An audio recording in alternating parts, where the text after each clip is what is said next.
Live from Washington, D.C., this is Balance of Power with Joe Mathieu and Kailey Leinz. President Trump says he will soon make a final determination. Welcome to the Friday edition, as the president hunkers down in the Situation Room today to presumably make a call on a deal with Iran. I'm Joe Mathieu alongside Kailey Leinz in Washington. Kailey, if you listen to the White House today, we could be on the verge of a breakthrough. Well, possibly, if that is the determination he makes. That's right. He does have some criteria he wants to make sure Iran is meeting, including the immediate opening of the Strait of Hormuz, the removal of mines in the strait, and the destruction of the nuclear dust, the enriched uranium still in Iran. And we haven't heard from Iran as to whether or not they're willing to agree to all three of those things. Those are the three red lines, as the White House has put it before. If you look at the president's post from a short time ago, however, he says definitively, ships caught in the strait due to our amazing and unprecedented naval blockade, which will now be lifted, may start the process of heading home, as if there's a deal struck already. So maybe the determination has been made, and he's just keeping us all in suspense. It's unclear. We should note the president doesn't have any public events on his agenda today, so we may only hear from him on Truce Social. Yep, absolutely. Saying in this post that I will be meeting now in the Situation Room to make a final determination. But Kailey, we don't know who he's meeting with. No, we don't. So there's a lot of unanswered questions as to what this means for the conflict and its potential resolution and what it ultimately will mean for the markets and the economy. Some important conversations in that regard coming up this hour. We'll speak about the prospect of a diplomatic breakthrough with Jane Harman, but also the Bank of England Governor Andrew Bailey will be joining Bloomberg's Stephanie Flanders for a conversation you don't want to miss, as of course the UK and Europe perhaps feeling the energy shock emanating from the Middle East even more acutely than the United States. Before and stronger as we get ready for buffers to begin to disappear and actual physical shortages to arrive. The markets are really hoping for some good news today, and in some cases already pricing it in. Yeah, in fact, oil prices are going lower today. So let's get a check on those and everything else as we turn to Charlie Pellet up in New York. Hey, Charlie. Hi, thank you very much, Joe and Kailey. Three key bits of information. We got the VIX lower, we've got oil lower, and stocks are higher, not just higher, but records right to the numbers, with the S&P now at 75.86. Higher now by 22 points, another 22, up by about 0.3%. S&P, by the way, on track for its 9th straight week of gains. Dow Industrials up 329 on the Dow, a gain now of 0.6%, while the NASDAQ Composite Index is up 81 for NASDAQ, up 0.3%. A retreat, though, for the Russell 2000 Index of small cap shares, down 0.6%. The SOX higher, little changed, up under 0.2%, but again, the VIX holding just above 15. The 10-year at 4.43%, the 2-year 3.99%, and the 30-year 4.97%. Gold up $72 the ounce to $45.67 for spot gold. That is a gain of 1.6%. West Texas Intermediate crude 86.78 a barrel on WTI, slumping now by 2.3%. Brent 91.91 a barrel of Brent, the global benchmark, down right now by 1.9%. Shares of American space-related stocks, including Voyager and Rocket Lab, are all lower after Blue Origin's New Glenn rocket exploded last night in a massive fireball while undergoing a test on a Florida launch pad last night. Carmen Holdings is plunging 11.2%. Shares of AST Space Mobile, they are down now by 13.7%. Rocket Lab down 3.7%. Voyager Technologies trading lower by 5.5%. Recapping, S&P 500 index at a record, up 23, up by about 0.3%. For on-demand news 24 hours a day, subscribe to Bloomberg News now wherever you get your podcasts. Joe and Kailey, that is a Bloomberg Business Flash. All right, Charlie Pellet, thank you very much. Checking out the trading on this Friday, which of course is far from over, and we expect that Friday may not close out before we hear from President Trump on what his decision is regarding the way forward with Iran. As he says, he was gathering with unknown people in the Situation Room today to make a determination as to whether or not a deal can be made, a deal which he outlined should have multiple conditions. The first being, as he led his post on Truce Social with, Iran must agree they will never have a nuclear weapon or bomb. Add to that list the Strait of Hormuz being open, mines being removed, and the enriched uranium still in Iranian territory being dug up, he says, and destroyed. We'll add another quote, and this comes from Iran. The Speaker of Iran's parliament, Mohammad Ghalibaf, quote, "We have no trust in guarantees or words. The only criterion is action. No action will be taken before the other side acts," unquote. So the ultimate game of chicken continues. And we're joined now on Bloomberg by Jane Harman, the former Congresswoman from California, Democratic Congresswoman, former ranking member, the House Intel Committee, and author of Insanity Defense: Why Our Failure to Confront Hard National Security Problems Makes Us Less Safe. Jane, it's always great to have you. Is there anything different today? I know the market is keying off these headlines every day and hoping for the best. When you hear a post like this or read a post like this from President Trump, does it make you optimistic for a breakthrough? No. I think we've been hearing things like this over the long period since this war of choice commenced in late February, and I don't think anything much is new. I think to use the metaphor that President Trump uses, Iran has a lot of cards, and so does Israel. And both of them have to be in a place where it's to their advantage to end this, or at least slow this down. It's to our advantage to do that. But I don't really think to theirs at this point. I also don't think we have any really good military options, because if we now bomb the energy facilities of Iran, which would be the next logical target, they're going to attack the energy facilities of the entire region, and that will probably shut down even more oil and other resources from reaching the world, and make the markets even more closed. So when you're in a hole, stop digging. I am for some way to work this out. I was not for this war, and nor was anybody else that I really know of, other than the administration or maybe just the president. But I would like this to have a happy ending, but I don't see it yet. Well, and as you talk about the idea that if the U.S. were to pursue a military option, that it would spur Iranian retaliation, are we to believe, Jane, that Iran still does have the capacity to conduct such operations when we continually hear from the administration how most of their military apparatus has been destroyed? I know. They don't have a navy. They don't have missiles, et cetera.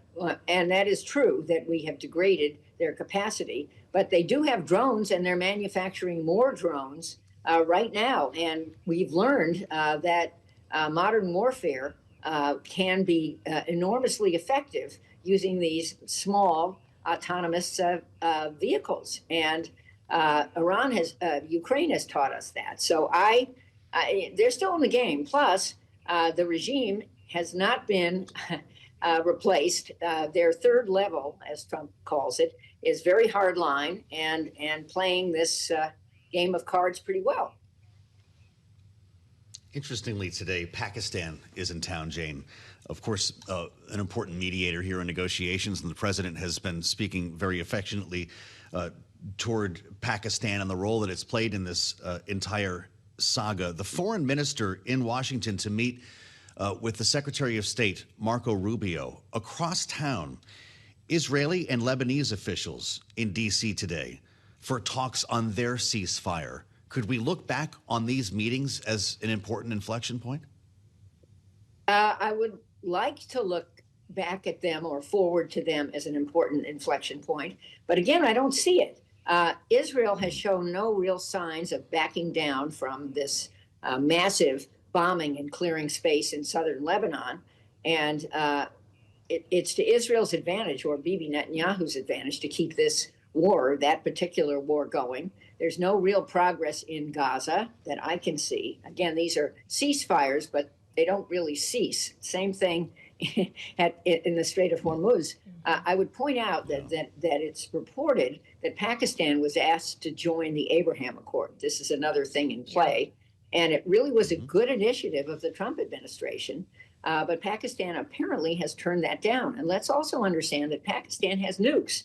So this is very complex. Something I would suggest is that we get some very technically experienced negotiators in the room, which I don't see. And I just point out one more thing. It's not just that the JCPOA, the Iran nuke deal from 2015, was negotiated by experienced people over 2 years, but it's also that it was called the JCPOA, joint. The five countries, the P5 permanent members of the UN Security Council plus Germany were all partners to this deal. That would make another deal, if we ever make one, much more effective to bring back partners and allies. I know that's not a popular thing to say in this administration, but it was a mistake to me to push allies and partners away. Jane, I want to go back to the point you were making on an expansion of the Abraham Accords, because as you were outlining, the conduct Israel is still engaged in obviously is a very steep hurdle for some Gulf countries who want a two-state solution before they're willing to sign on to the Accords. I noticed in the Truce social post the president put out today, despite earlier this week suggesting an expansion of the Abraham Accords would need to be part of any deal. He wasn't sure a deal would be worth it if that was not included. He didn't make mention of it today, and I wonder if we should read into that. Well, let's see what he says tomorrow. But I actually think that's a very good idea to expand the Abraham Accord. Unfortunately, this president doesn't take yes for an answer. Let's just kind of look at it. The JCPOA could have been mended, not ended, and be a stronger deal now for which he could take credit. The Abraham Accord, which only has 2 signatories to my knowledge, could be much bigger if he had not offended all of our partners and allies in the region. And the 12-day bombing with Israel of Iran last year achieved some real results, and that should have led immediately to, I think, very aggressive negotiations with an experienced negotiating team, and we'd be much farther along than we are now. Jane, there's an expectation that the next time a war powers resolution hits the floor of the House, it's going to pass. The Speaker, in fact, pulled the last one before recess because it looked like it was on the march to actually have the votes to pass. There are questions about what will happen if indeed there are the votes for a war powers vote, an authorization for the use of military force, depending on what form this takes, whether the White House, in fact, will abide by this or set up a grand debate before the Supreme Court. What do you think? Well, I applaud Congress. You know, my acronym now, Joe, is CACO. Congress always chickens out. If they actually do this, I mean, some Republicans are now defecting, but it's not just invoking the War Powers Act. It's then what will Congress do to put guardrails around this war, including ending it? What will Congress do about this metastasizing budget for this war? And you're right. Will Trump abide by anything Congress says or buck this up to the Supreme Court? There is some claim that the War Powers Act is not constitutional. Let's see. But, you know, to be celebrating the 250th anniversary of our country, which has had 3 robust branches of government with Congress basically inactive, the president very active, and the Supreme Court apparently quite partisan, is a real disappointment when you think about what the founding fathers would have dreamed for us. All right, we will leave it on that note. Former Democratic Congresswoman Jane Harman of California, of course, ranking member of the House Intelligence Committee and also author of Insanity Defense, Why Our Failure to Confront Hard National Security Problems Makes Us Less Safe. And certainly this is a big national security challenge, Joe, and the difficulty the United States finds itself in, as Jeanne was speaking to, is if you choose not to take a deal and escalate further militarily, what you could see as a result is Iranian strikes against energy infrastructure in the Gulf, exacerbating what is already becoming an increasingly challenging supply situation in global oil markets as inventories are drawn down. And that's been the threat from Iran, to retaliate against U.S. interest or even allied interests throughout the Middle East or beyond. This could be a global retaliation if Iran were to make good on its threats. So this is a very delicate moment that we're in. Certainly so. And of course, if you were to see further shortages in the energy market and prices driven higher, it could have even greater effects on the global economy and on inflation than are already being experienced, not just here in the U.S., but elsewhere as well, including, for example, Europe and the UK. And it's actually on that note that we turn now to the Reykjavík Economic Forum that is happening in Iceland right now, where Bloomberg's Stephanie Flanders is on the ground. And she's joined now for an important conversation here on Bloomberg TV and radio with the governor of the Bank of England, Andrew Bailey. Stephanie, take it away. Kailey, thank you, and thank you, Governor, for joining us. At this conference, we did have an opportunity to hear from you and talk to you about monetary policy this morning, but there's also been a lot of conversation about AI and the potential impact on the economy of AI, but also the cybersecurity risks associated with new AI tools. And of course, most recently, the one we've been hearing about, worrying about, is Mythos. Can I just confirm, have UK banks got access to Mythos now? Are they getting it on that trial basis? So they don't have access to Mythos at the moment, and that's an issue that is very important. And by the way, this is a very important development. But there are other models out there. I mean, Mythos isn't the only model out there. There's obviously something of a race going along to move the technology on. And I'm very optimistic that they either just have or are about to get, the major UK banks have access to other models which will get them substantially. But just going back to the Mythos, sorry, because we had a story, in fact, I think the Anthropic's UK and Northern Europe head, the company that obviously makes Mythos, they told Bloomberg last month that it would be within a week that UK bank chiefs were going to be able to be part of that, the Glasswing project. So do you know what happened? Well, there was so there has been a Glasswing Phase 2 being talked about really for the last 6 weeks or so, but it hasn't happened yet. And I think this has been somewhat caught up in the process with the US administration. So, sorry, just reading between the lines, it sounds like Anthropic had certainly told us on Bloomberg Television that it was going to be just a matter of days or a week or so, and it's the US administration that has potentially. Well, we're not party to that process. I think, to be fair to Anthropic, I think they have been working very hard. They want access to critical parties, and it's very important. They're still, I think, actively seeking that. Quite why the process is a bit different from one company to another, I'm afraid I can't explain to you. Obviously, from our point of view, given our concern about the risks involved in this, it's very important that there is access. And what I really want to see is evolve a process very quickly where we can have a sort of controlled but fast process to assess these models. And frankly, as to what my head of IT at the Bank of England told me is a ton of patching that then has to follow very quickly to fix the things that these models are finding. And I guess, as part of this conversation, I guess we also think about, one of the conversations I have when I get nervous is when they also talk about the open source, the companies that are a bit behind, the way they get users is to have open source, which means if you discover that the so-called bad guys are using that technology to rob banks or whatever it is, you're then not able to turn it off in the way you can with the others. Well, look, I'm not speaking as an expert in this subject. I You're honestly having to be an expert. We try to learn quickly. Yeah. I think two things that I've taken from the many discussions we've had. One is that I think if you have kept your cyber defences up and better prepared, you will go into this process in a better place than if you haven't. And we've worked very hard with UK banks over many years. And we'll go on doing so. Secondly, I think you're right on the open source point. Now, I think what Anthropic are certainly saying is, look, open source is more of a vulnerability than closed, and that's certainly a conclusion they've drawn from all the work they've done.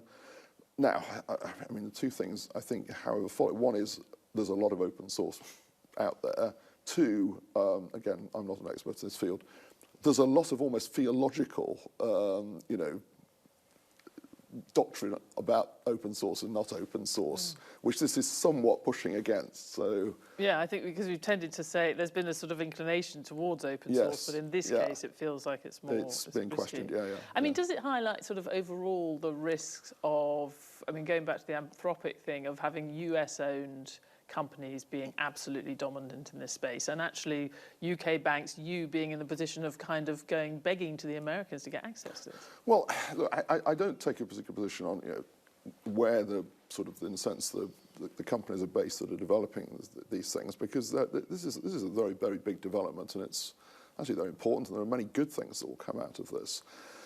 What I would say is that the spillovers from this sort of some cyber risk are so big that we can't just have a single sort of national approach towards dealing with the consequences and mitigating it. There's got to be an international approach to this.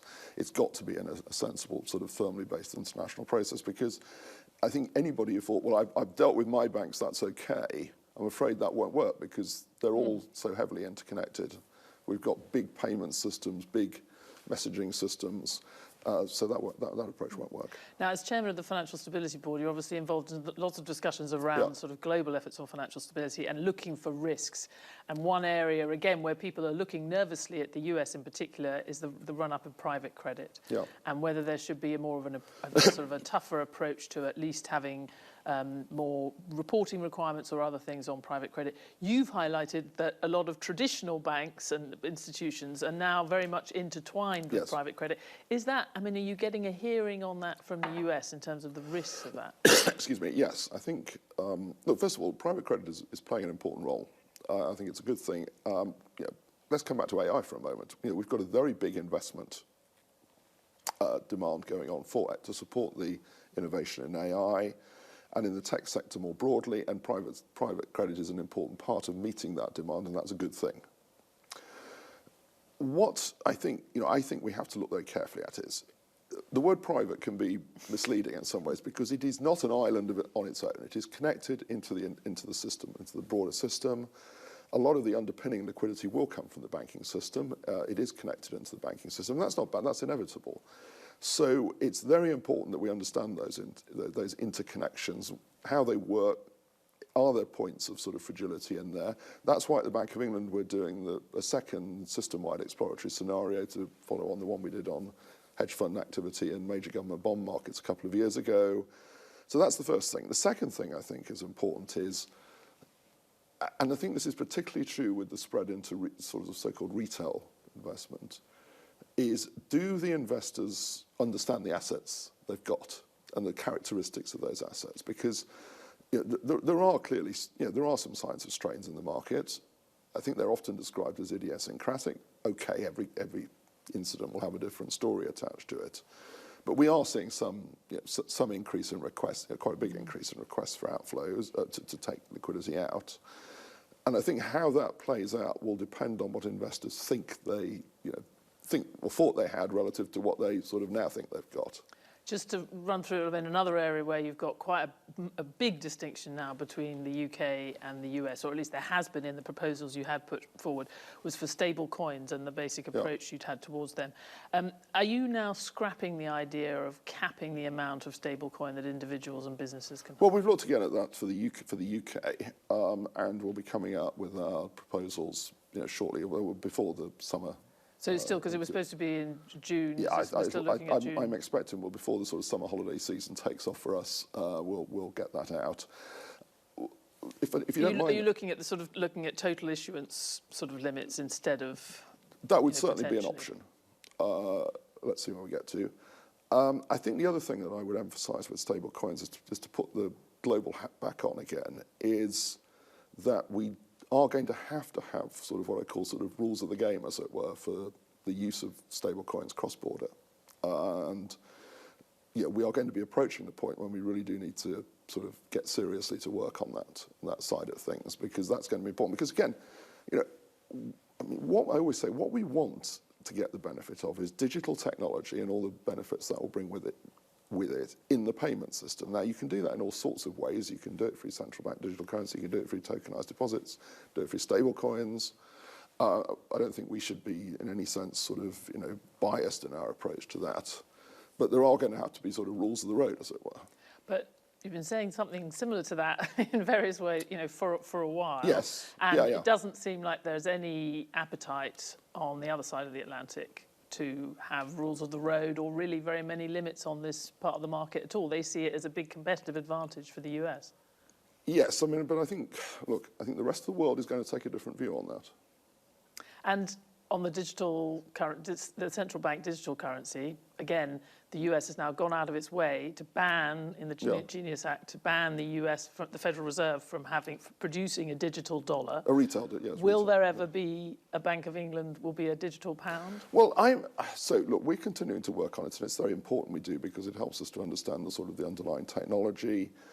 For me, I know I'm probably at the sort of noted sceptical end on this distribution. I think for me the question is this: do we need to create a new form of central bank money to satisfy this need to have digital technology in the payment system? And look, this is a point we've discussed with the UK banks. Said, look, most of the stock of money is in your accounts. If you think about commercial bank money, they've got most of the money. There's a stock of it in the central bank. So I would say the natural starting point here is to explore the tokenized deposits. That is what is going on, both domestically and internationally. UK banks are looking at it because we got ahead in the UK 20 years ago with faster payments. Technology's moved on. We've got to move on. And then internationally, you may have seen the other day, there was news of a test of the so-called Project Agora, which the BIS are running, which we're involved in, which I think is a very good thing, because that gets to the other big issue, which is how can we improve cross-border payments? Because I'm afraid I always describe that as somewhat of the land that time forgot. I'm pushing you because there's one last question. Yeah, we've had some, quite a lot of the central bankers here have been sort of somewhat bragging about the number of AI tools they have on their own computers and how they're using it. We're obviously using AI. Our economist team are using AI on what the Bank of England says, and we're judging whether or not it's direction of travel. How are you using it internally? We do. So we're growing in our use of it. We use it obviously for data. We use it for coding, speeding things up. But we do use it in the MPC. We've experimented with our staff have with modelling, and also we do start to use it to use things like language models to say, well, if you write the MPC minutes like this, how might it be received? So this is terrible. So we're now going to have a sort of spiral because we are using it. We have we the know Bank you're of England using it. speak. We have developed our own. The economists have developed their own. We've noted that. Right. Yes. So we've done ours. You've done yours. The whole thing is going into an AI our model spiral. can play against your model. All right. Well, that's the way of the world. That's the way of the world. But it's helpful to us because it does occasionally throw things up, and it says, look, if you do this, this is words. This is not about voting or anything. This is about words. This is how it will be received. Yeah, Governor Bailey, is that fascinating. What you want? All right, really thank good you. To you, Thank you very much. Back to you, Kailey.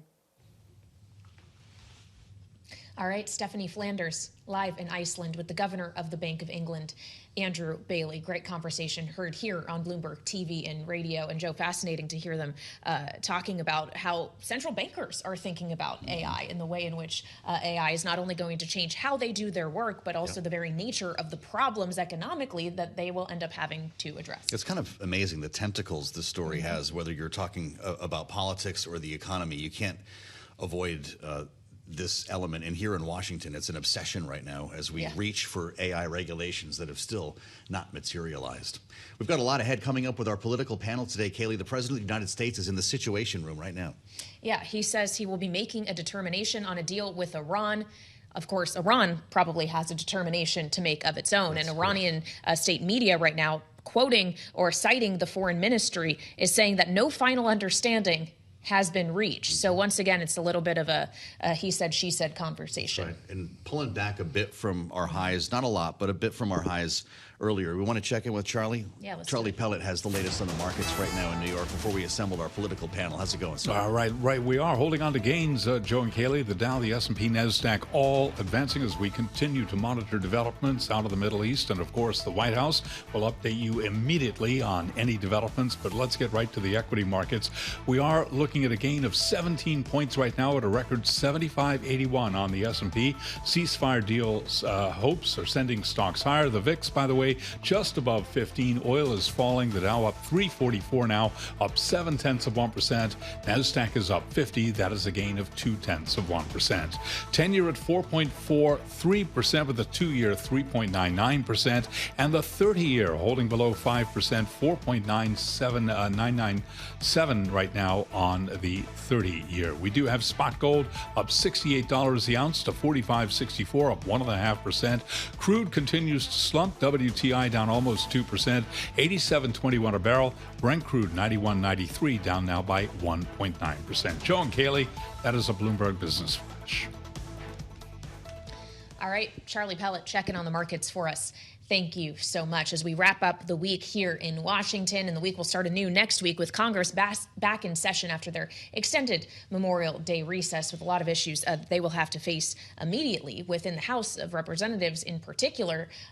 Joe, they're going to have to put on the floor the War Powers Resolution that leadership made the decision to pull before the recess out of concern because of Republican absences, that it actually might pass. There is an expectation that it will pass. There are Democratic and Republican members saying as much, and I think our political panel feels the same way. Let's assemble the panel right now. We've got a good one for you. Bloomberg Politics contributor Jeanne Zaino, our Democratic analyst and democracy visiting fellow at Harvard Kennedy School's Ash Center, joined by Republican strategist Sarah Chamberlain, the president CEO of the Republican Main Street Partnership. Sarah, you've talked to us a little bit earlier about this, and you see war powers passing. The question is, what happens then? The president's not going to sign that, right? Probably not, but I think it will get through the House. I don't think there's any question at this point. Massey has no reason to ever vote with the Republicans again. And Tom Kaine, as we know in New Jersey, is missing. So I think that's a problem. It's as good as done in your I think eyes. it's as good as done, and I think that's one of the reasons why they're not bringing them back now until Wednesday. They're still trying to whip votes over the phone. Put things off as much as possible. But of course, a War Powers Resolution in and of itself isn't going to be able to address the gas price problem, which I would imagine is why many of these members who didn't previously support it are considering it now. Jeanne, ultimately, so long as gas prices remain high, what's a lawmaker to do? It puts them in a tough position. You know, you look like representatives right down the road from me, Mike Lawler, running in a purple district, a swing district. He's got a challenge, which is that you have gas prices so high and people are not supportive of this war. We've seen it in the polling. They may be supportive of President Trump, but they feel like the administration and Republicans in Congress in particular haven't done what they promised to do, which is to make their lives better. And we're seeing that with gas. We're seeing it with grocery prices. So the longer this war goes on, the worse it gets in the polls and the more expensive our lives get. And all of that creates trouble for Republicans. And, you know, that's why I think we will see this War Powers Act pass. And I think what the administration will do is either take Lindsey Graham's advice and ignore it, or they will fight it in the Supreme Court is the most likely thing. We've already heard Rubio and Vance talk about the law itself as ridiculous, unconstitutional, and I think they're going to fight that in court. Well, you did it again, Jeanne. Mike Lawler, in fact, was with us just about 24 hours ago on Balance of Power. Kailey asked him about the president's remark that he didn't care about the midterms. This came out of the cabinet meeting the other day, and it seemed to echo with his comment that he wasn't concerned with Americans' personal finances, specifically when it came to inspiration for ending the war with Iran. Lawler actually had an event with President Trump about the issue of affordability in New York State just a couple of days before we talked to him. Here's what he said. I am not concerned about the politics of a righteous decision. It is a righteous decision to ensure that Iran does not possess a nuclear weapon. As chair of the Middle East and North Africa subcommittee, my primary responsibility is to do the job that I was elected to do. And so I will continue to make sure that the decisions that are being made in Washington are to the long-term benefit of the American people, both economically and from a national security perspective. That's what the president is talking about.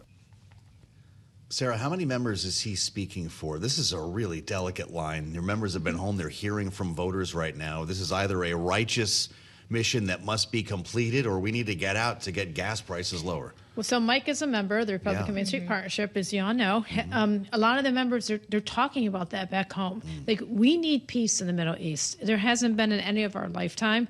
If we can really get it here, it's a huge step forward. And obviously, we do not want Iran to have a nuclear weapon. The problem that is happening, though, is that's not really been explained well to the American people. Like, short-term pain, long-term gain. I mean, could you seriously, peace in the Middle East would really be shocking. So that's what our members, and that's what Mike was trying to say there, and that's what our members are talking about back home. Well, so if it is ultimately about what he described as a righteous aim, but you still have Americans dealing with kind of sticker shock, if you will, in terms of the prices they're paying. How do you still address the affordability issue while still pursuing that kind of geopolitical outcome? So we're talking about the things that passed in the big, beautiful bill. You know, obviously, and in New York, SALT. I mean, that's huge for the people. Trump was with Lawler. It's exactly why. And that affected California, New York, and New Jersey the most. And then you've got, you know, no tax on tips, no tax on overtime. I mean, there are things that we have done to address this. The problem is they're getting kind of lost in all of the other things that people are talking about. Yeah. So we're going to start, as a group, we're going to start really focusing on, hey, this is what we've passed. Obviously, we're doing some cost of living with the homes. Mike Flood, who you mentioned earlier, is kind of leading that. So we're there. We are talking about these issues. We're trying to get good legislation passed to address them. Can I ask both of you, we only have a minute left, is there going to be a gas tax holiday? Are we suspending the federal gas tax, or we moved on? The members of Main Street support a tax holiday, but I don't think we're going to get it. Isn't that something? Jeanne, are we missing an opportunity here? Don't D's and R's want to enjoy the benefits, even if it doesn't bring prices down, of saying, hey, we did something for you? Yeah, I think there's some support for that. But let's just go back and say what Republicans passed. Yes, they passed no tax on tips, but people are paying that money in the price of gas, the price of groceries. So people are not seeing the benefits of that. And that is the problem. And this war, people feel like, has not done what the president has said, bring peace to the Middle East yet. $4.39 a gallon, the average today, Kailey, according to AAA, and we still don't have a deal yet. Big thanks to our panel, Jeanne, Zaino, and Sarah Chamberlain, two great minds when it comes to politics. Thank you both for the insights. We'll turn to the Pentagon coming up next here on Bloomberg. Yeah, it's 1:40 on Wall Street. We do check markets all day long here at Bloomberg. We have got the Dow, the S&P, NASDAQ all advancing. Another day of records. Right now, the S&P stands at 75.81, up 17. That is a gain of just about 0.2%. Peace deal hopes sending stocks higher. The VIX lower. Oil also declining. Dow Industrials up 332, up 0.7%. S&P, as I mentioned, up 0.2%. Perhaps most importantly, on track for a 9th straight week of gains on the S&P. NASDAQ also higher, up 52, now up 0.2%. The VIX just above 15, a 10-year at 4.43%, the 2-year 3.99%, and the 30-year below 5%, 4.97%. Gold up 1.4% now to $45.58 the ounce. West Texas Intermediate crude $86.75 a barrel, down 2.5%. Brent, $91.90 barrel of Brent, down by 1.9%. Replimune Group is soaring 85% after the biotech company said regulators will reconsider its skin cancer treatment after 2 prior rejections. New Jersey Transit says rail service has resumed into and out of Penn Station, New York, and is subject to delays of up to 60 minutes. Cancellations are expected. All of this after a fire broke out on an Amtrak work train. Recapping, S&P up 16, up by 0.2%. West Texas Intermediate crude down 2.5%, $86.75 a barrel. Joe and Kailey, that is a Bloomberg Business Flash. All right, Charlie Pellet with a check on the markets for us. Thank you so much. Meantime, here in Washington, if you've been with us on Balance of Power for a bit, you just heard our conversation with our political panel about some of the issues that Congress is going to be dealing with when they return from recess next week. Yes, there's the question about the budget reconciliation bill Republicans are trying to get across on partisan lines that's being derailed by the anti-weaponization fund of the Trump administrations. There's also questions around a war powers resolution, but they also are going to have to deal in relatively short order with questions around appropriations because, of course, the fiscal year is over on September 30th. There's an August recess and a campaign season that they have to take into account. And we know the Pentagon wants a lot of money. More money, in fact, 50% more than the $1 trillion budget they already have. $1.5 trillion is the defense budget that has been requested by President Trump, and that's even in addition to a potential supplemental request that could be put forward to Congress because of the costs related to the conflict in Iran. So that's a really big price tag. It's actually something we got into on this program yesterday with Democratic Congressman Mark Pocan of Wisconsin. And this is what he told us about this proposition. And the president wants $1.5 trillion for essentially defense contractors. This isn't really money that's going to the military. A small part of it is, but most of this is going to defense contractors. We need to get a better grasp on how much we're spending on defense, period. I don't think they have a game plan of what they're doing, and I think everyone is actually seeing that happen in real time. Well, let's break this open a little bit, because starting next week, we're going to be hearing a lot more about it with lawmakers back in town, the markup of these bills and the debate that will follow. As Kailey mentioned, we're talking about $1.5 trillion. Most of that would come through a piece of legislation, and the rest a separate piece. Wayne Sanders is Bloomberg Intelligence Senior Defense Research Analyst, retired Army colonel, and with us now ahead of our conversation with Zach Shore, who runs a defense contractor called Hermeus, and they're going to be an important part of this conversation at the Pentagon. Let's start with the colonel right now. As you understand it, Wayne, $1.5 trillion will buy us what in terms of ongoing operations versus replenishment? I would say it's really looking at both, right? For a very long time, we've always had a large amount of stockpiles that have prepared us for future, near peer engagements. And so when we think about a potential adversarial consideration for 2027 against China or others, you have to really start looking at that from that stockpile perspective and go, hey, we have what we need. Now, over the last few years, obviously, with the Ukraine conflict with Russia, as well as Iran, and then a focus on the Indo-Pacific, you really have to start looking at that and saying, here is what we've used up specifically, especially when you start looking at some of these exquisite munitions. But you also have to keep up with the technological advancements based off of it's always going to be a security game. As China gets better at defenses, we have to get better at offense. As we get better at our defenses, an adversary has to be able to get better on their offense. So it continues to be a game. And right now, things continue to get more expensive, and the scalability becomes an issue. Well, on that scalability, it's also a question of speed. Right, Wayne? I mean, just in the last few months, we've been expending munitions far faster than we can replenish them. How do you accelerate that cycle?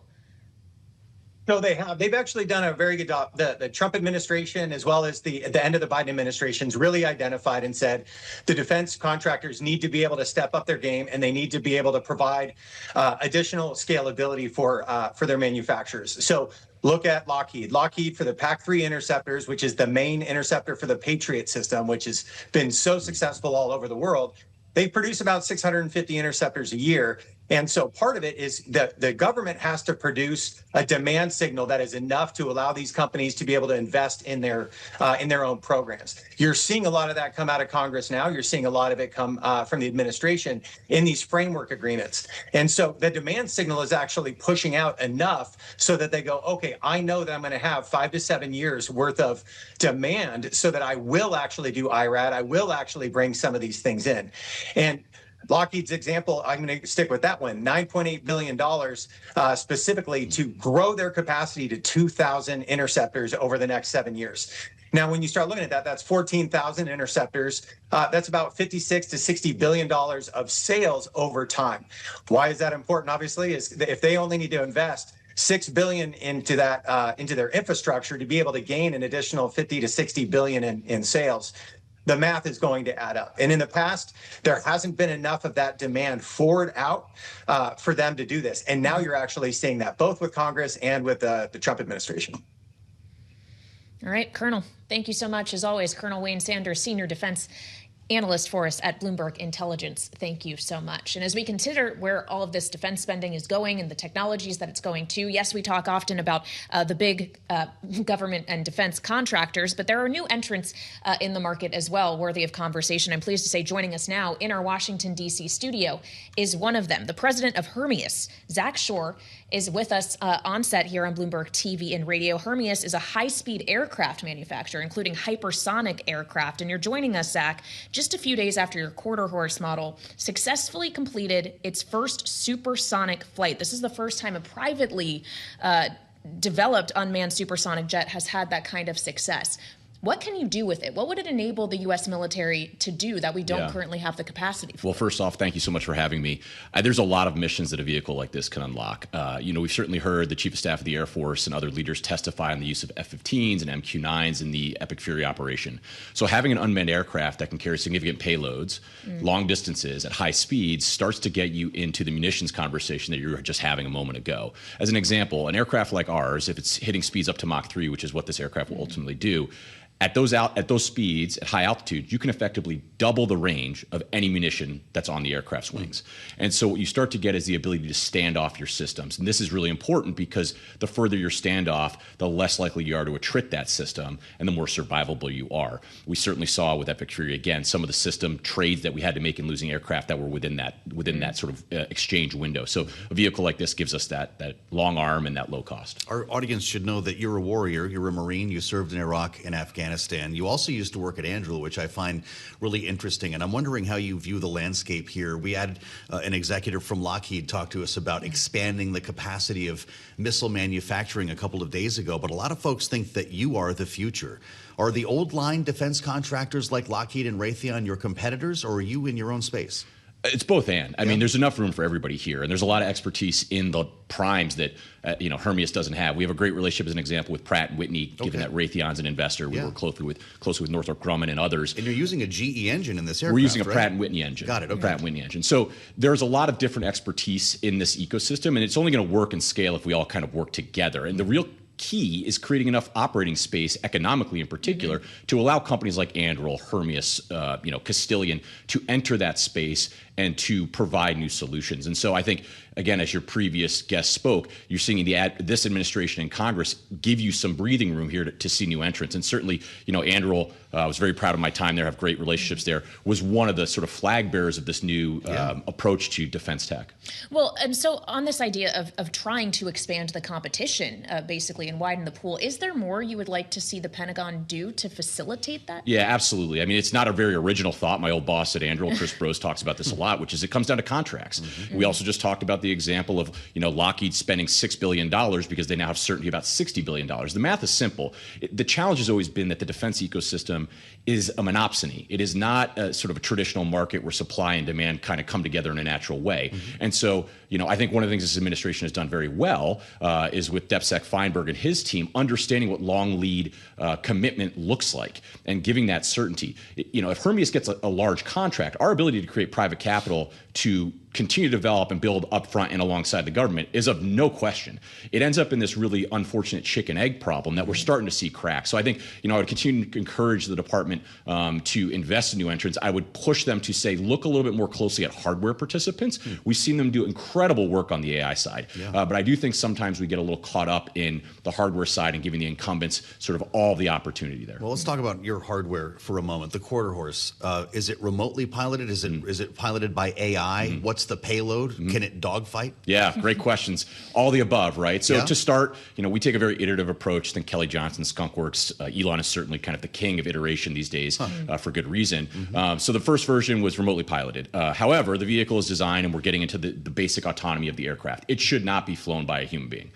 We're beyond that. Now, for testing purposes and getting into flight quickly and understanding the aircraft, we started with the vehicle itself. Now we're starting to layer in the autonomy. I will say, from a mission autonomy standard, we don't build the mission autonomy. Companies like Anduril, Northrop, Shield, they all have mission autonomy packages. We are not interested in that part of the market. We are agnostic to that, and we will adopt sort of whatever the customer wants, but we have the basic autonomy on the aircraft. From a payload perspective, our new DIU contract gets us into now releasing weapons, integrating other payloads. I can't really speak in detail about it, you can probably imagine, to take this aircraft and start adding value to the warfighting community in a real way. Because it started as a test asset, and now you're like, well, hold on a second. What if we put insert payload on board? How does this start scaling? So that DIU contract allows us to do it. The dogfighting question is interesting. I mean, a CCA gets to that, but dogfighting is really not the remit of this. You have long ranges and sensors, and so we just want to be a truck that can bring systems to the fight. I see. Well, so when we consider all of the different components that will go into this effort, are there supply chain challenges that you are agreeing with? I mean, we talk about the defense industrial base in this country that obviously is in need of a great deal. Where are you seeing it most acutely? Yeah, I mean, I think there are components certainly that we struggle with that I don't want to necessarily flag on television, but I think one of the things we've done that's been useful is in our design processes, we have fitted our aircraft to integrate into like the F-16 chain as much as possible. It's F-16 landing gear, it's the F-16 engine with Pratt & Whitney's F-100. And so making a vehicle that fits into current supply chains, standard jet fuel, is adoptable and deployable by the current joint force. The other thing is standard steel. It's the 304L steel that Elon uses, laser welding, things like that, to make this as manufacturable as a Sherman tank.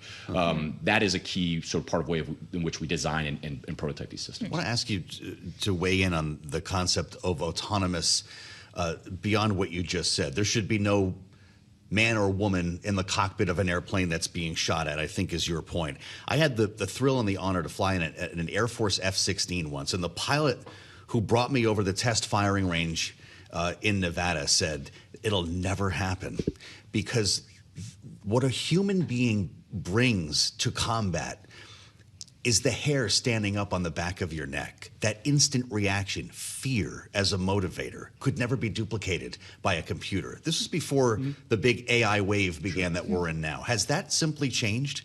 I mean, look, there's feelings around this, as you can imagine. Well, yeah, what are your feelings?